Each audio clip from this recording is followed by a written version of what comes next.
Hello, hi friend, नमस्कार, good morning, शुभ सकाळ. तर हाय काय तुम्ही थोडंशी व्हिडिओ बघितला. हे माझ्यासोबत 2-3 दिवस झाले चालू आहे, पण म्हटलं आज चांगलं होईल, उद्या चांगलं होईल. ते काही चांगलं व्हायचं वेळ नावच घेत नव्हतं. आणि मला इथं आता 2-3 दिवसापासून कपडे धुवायची होती. तर आज ती वरती आणलेली आहे मी. कारण की खाली बाथरूममध्ये कपडे धुण्यासाठी जागाच नव्हती. सगळीकडे बाथरूममध्ये पाणी पाणी झालेलं होतं. कारण की ते थोडं पाणी जाण्यासाठी प्रॉब्लेम होत आहे वाटतं. 2-4 दिवस झाले सारखे मी वाट बघते. आज बरं होईन, उद्या बरं होईन, असं होईन तसं होईन, कसंच काय ते एक एक दिवस वाढतच चाललंय. पण आज फायनली मग वरती मिस्टर गेले आणि त्यांनी टाकीमधून पाणी काढून ठेवलं. मग पाणी वगैरे काढून ठेवल्यानंतर मग मी सर्व कपडे वगैरे बघितले घरामधली. आणि म्हटलं आपण ते सर्व कपडे वगैरे बघून ठेवू. पिलूचे शाळेचे, काही मिस्टरांचे, काही माझे ड्रेसेस वगैरे. माझ्यात काही जास्त नव्हते, मिस्टरांचे आणि पिलूचे दोघांचेच होते. तर सर्व वगैरे कपडे मस्त व्यवस्थित बघितले, भिजू घातले. आणि तोपर्यंत थोडा वेळ मी चक्रा वगैरे मारल्या. म्हटलं भिजेपर्यंत थोडं हे होईल. आणि नंतर इथं बघू शकते आता मी आलेली आहे. आणि एवढी धूळ होती ना डायरेक्ट, की जी मी कपडे धुवायला बसले तर ते खालची धूळ डायरेक्ट कपड्यांना लागायची. तर मग मी आधी ते थोडे कपडे साईडला ठेवले आणि आधी खाली ब्रशने वगैरे मस्त घासून वगैरे घेतलं. आणि नंतर मग मस्तपैकी पटपट पिल्लूच्या पप्पाचे कंपनीचे कपडे वगैरे, पिल्लूचे शाळेचे ड्रेस, कारण की उद्या मग सोमवार वगैरे येईल ना, तर शाळेसाठी कपडे लागेल. आणि मिस्टरांची पण म्हणजे जॉबवरती जाण्यासाठी ड्रेसेस वगैरे लागतील ना. इथं काय आता जशी थंडी पडली आहे तशी सारखी इथं थंडीमुळे तब्येत तर खूपच खराब आहे. बघायचं काम नाही, एवढी खराब आहे. मग मी तर माझे धुणं वगैरे धुवत होती. तर अधूनमधून घरमालकीन पण येता जाता बोलत होती की काय चाललं काय नाही, जमतंय ना बरोबर वरती, असं तसं हे ते. तर आमचं बोलत बोलत तिथं माझं मस्तपैकी धुणं वगैरे धुवायचं काम चाललं होतं. आणि आज ना मस्तपैकी उन्हामध्ये कपडे हे करत होती ना, खूप छान आणि सुंदर असं वाटत होतं. तर आता इथं बघू शकता मस्तपैकी मी आता इथं जे काही कपडे धुतलेले म्हणजे भिजू घातलेले, ते छान प्रकारे असं धुवून काढते. आणि उन्हामध्ये एवढं छान वाटत होतं. आणि घरामध्ये कसं बाथरूममध्ये धुवायला ना उजेड पण पाहिजे, कळत पण नाही की व्यवस्थित कपडे निघाले की नाही निघाले. आणि इथं मग मी ना घरामधून सगळे पिल्लूच्या पप्पांचे, मिस्टरांचे दोघांचे कपडे मस्तपैकी बघितले, आणून मस्तपैकी भिजवले आणि मस्तपैकी वरती मोकळे याच्यात धुवून काढले. खूप छान वाटत होतं. असं वाटत होतं खूप जास्त कपडे जरी असते ना तर धुवायला कंटाळा आला नसता. पण आता जोपर्यंत माझा प्रॉब्लेम सॉल्व होत नाही तोपर्यंत मला असंच ॲडजस्टमेंट करून वगैरे करायचं आहे. तर आता इथे सर्व मस्तपैकी पूर्ण कपडे क्लीन झाली होती. आणि हे पिलूच्या पप्पांचं एक काय बघू शकता तुम्ही मस्तपैकी जॉकेट, आणि ते ना स्किन कलरचं आहे. आणि ना त्याला किती वेळ धुवा, आता मी जवळजवळ सांगतो मला ते 2 महिन्यात माझं हे 5व्यांदा येतं 6वेत धुवून म्हणजे क्लीन करायचं काम चाललेलं असेल. कारण की ते ना एवढ्या लवकर खराब होतं, एवढ्या लवकर मळतं ना, बघायचं काम नाही. आणि सगळीकडे कपडे धुवून धुवून ना सगळीकडे असं पाणी पाणी झालं होतं.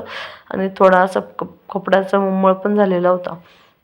आणि मग इथं बसून बसून सारखी पाठीला कळ लागली होती. तर म्हटलं थोडा वेळ बसली एका साईडला जाऊन.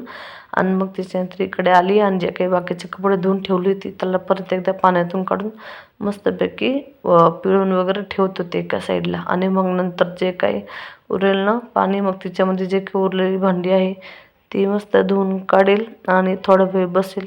कारण की पाठण पण भरपूरच दुखत होती ना, बघायचं काम नाही. आणि तुम्हाला ना माझी साधी सिंपल ब्लॉग मी रोज अपलोड करणार आहे. तर तुम्ही सर्वांनी व्हिडिओला जास्तीत जास्त प्रेम द्या. आणि तिथे बघू शकता मस्तपैकी सर्व कपडे वगैरे वॉश करून घेतलेले आहे. आणि हे बघू शकता जॉकेट एवढं जाड आहे ना, पण तरी पण कशा तरी हिंमत लावून त्यांचं जॉकेट वगैरे धुत असते मी दरवेळेस. कारण की मग इथं कपडे धुवायच्या आधी ना मस्त नाश्ता वगैरे बनवला होता. तर तो नाश्ता वगैरे केला आणि नंतर कपडे वगैरे घेऊन वरती आले. मस्त कपडे म्हणजे क्लीन करता करता मला जवळजवळ 12-12:30 झाले होते. मग आता हे मस्तपैकी कपडे क्लीन वगैरे केले छान प्रकारे, मस्तपैकी उन्हामध्ये वाळतील. आणि मग मी नंतर खाली वगैरे जाईल आणि मग काय बनवतील ते बनवून तुमच्यासोबत शेअर करेल. तर आता इथे कपडे वगैरे वाळून झाले होते माझे. आणि आता इथे जे काही टप वगैरे बाकी होते तर म्हटलं चला आता थोडंसं पाणी आहे उरलेलं, तर तिच्यामध्ये थोडेसे टप वगैरे ना हात वगैरे मारू, जेणेकरून म्हणजे कसं निमतानेच होतं. आणि वरती मग छान असं ऊन होतं ना, तर भारी वाटत होतं. खूप सारं काम करावं, पण काय करणार आज काम थोडंच होतं. कारण की आज थोडेच कपडे होते. म्हटलं होतं एखादी ब्लँकेट वगैरे धुवून काढू, आता बघू उद्या काय होतं.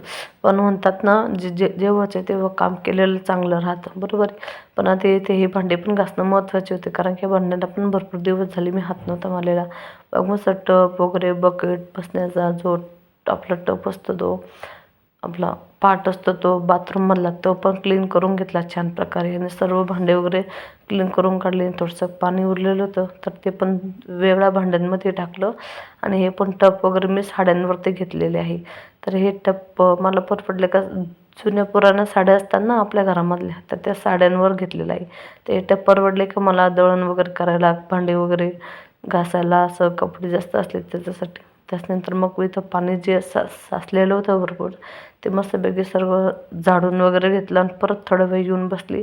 नंतर हे म्हटलं भांडे वगैरे धुवून ठेवले, आता त्याला खाली घेते. आणि थोडी थोडी भूक पण लागत होती मला, भूक लागत होती, तर म्हटलं आता चला बसून बसून किती वेळ बसणार. परत मग इथं नंतर मग सर्व भांडे वगैरे मस्तपैकी जमा वगैरे करते. आणि इथं छोटासा प्लास्टिकचा खराटा आहे. हा ना खूप दिवसाचा आहे, जवळजवळ याला आता घेऊन 5 वर्ष झाले असतील. कारण की मी ज्या ठिकाणी होतं ना तिकडं घेतलेला होता मी. तर हा प्लास्टिकचा झाडू कोणाकोणाकडे आहे नक्की मला कमेंट करून सांगा. आणि जेवढं काही माझ्याकडं सामान होतं मी आणलेलं, पावडर, साबणचं वगैरे सगळं जे काय होतं ते एका टपमध्ये भरून घेतलं. आणि आता असं हळूहळू चालली होती मी खाली येऊन, आणि तब्येत बघू शकता. त्याच्यानंतर वरती आले, मस्तपैकी उपमा बनवला. आम्ही दोघंच होतो जेवणासाठी. आणि जे करून मला असा खोकला लागला, असा खोकला लागला, अक्षरशः मला रडायला यायला, डोळ्यातून पाणी यायला लागलं, एवढा जाम खोकला लागायला लागला. डायरेक्ट मी खायला बसले तर ते घाससुद्धा उलटत होतं माझं, एवढा जाम खोकला आहे. गोळ्या औषध चालू आहे पण फरकच नाही आहे. मला नाही कधी कधी खोकल्याचा एवढा भयानक त्रास होतो ना की काय सांगू. तर असे काही माझे दिवस चाललेले आहे. तर मी हे साधे साधे सिंपल व्हिडिओ तुमच्यासोबत शेअर करत येईल. आणि तेवढ्या तिथं ना पिल्लू अगं बाहेरून आत आलं वाटतं. त्याला वाटलं काय झालं, तर तुम्हाला बोलवत होता मम्मा काय झालं काय झालं. आता त्याला काय बोलणार आहे आता. डायरेक्ट अक्षरशः असं मला उलटीसारखं होत होतं, एवढा जाम जोरात खोकला लागत होता. डायरेक्ट भूक लागली ना तर ते पोटातसुद्धा घास जाऊ देत नव्हतं, एवढं जर उबळ येत होती मग खोकल्याची. तर असं जाऊ द्या. आजचा व्हिडिओ तुम्हाला कसा वाटला नक्की कमेंट करून सांगा. व्हिडिओला जास्तीत जास्त लाईक करा, शेअर करा, सबस्क्राईब करा. आणि असं नका समजू मी गोळ्या औषध खात नाही आहे, औषधे वगैरे सगळं चालू आहे. पण आता कसं थंडीमुळे भरपूर असा खोकला लागलेला, थंडीमुळे सगळ्यांनाच त्रास होतो, मला तर होतच आहे. मी तर काही सांगू शकत नाही तुम्हाला. मला थंडी पडली की खोकला आणि थोडं कमरेचा त्रास होतो. तर असं व्हिडिओ आवडल्यास लाईक करा, शेअर करा. आणि व्हिडिओ कसा वाटला कमेंट करून सांगा. आणि माझ्यासारखा प्रॉब्लेम कोणाकोणाला आहे, थोडं असं म्हणजे ज्यांनी व्हिडिओ जीव लावून बघितला असेल त्यांना कळालं असेल. आणि तब्येतीचं पण सांगत आहे. तर भेटू नेक्स्ट व्हिडिओमध्ये, तोपर्यंत बाय.